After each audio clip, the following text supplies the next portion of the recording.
गिबियावनो नायगिरि बिथांमोननिसिम आंनि खुलुमनायखौ आङो जासिहरनाय थाबाय आङो नैबे फिल्मखौहाय बेखौनो बुंनो सानो जे थांनाय बारावहाय जेरैबायदि जोंनि जांख्रिथायनि थैसामखौहाय बयबो सापर्ट खालामदों नोंथांमोना बयबो नैबे पार्ट 2आवबो सापर्ट खालामबानो जाबाय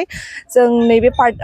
2 फिल्मखौहाय फुरा इउनिक मोनसे गोदानै लाबोफिननो नागिरदों आरो ना माने फुरा धामाका आरो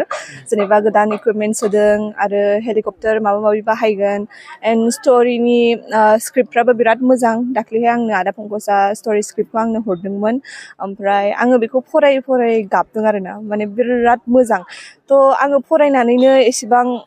फिलिंसखौ लाबोदोंबा दा आर्टिस्टफ्रा बेखौहाय जेब्ला श' खालामनो हायो मिउजिकजों बा गावनि एक्टिंजों थ' बेखौहाय आङो बुंनो सानो लाइक बयबो मोजां मोनगोन आरो ना लाइक गावसिनि एक्टिंखौ देखायनो हायोबा बयबो मोजां मोनगोन थ' आं बेखौनो सानो जे बियो जाफुंसारगोन नोंथांमोननि हिसाबाव नोंथांमोननि हेल्पआव थ' बेनि थाखायनो नोंथांमोन बयखौबो आङो सापर्ट खालामनो थाखाय गुरै खावलायनाय जाबाय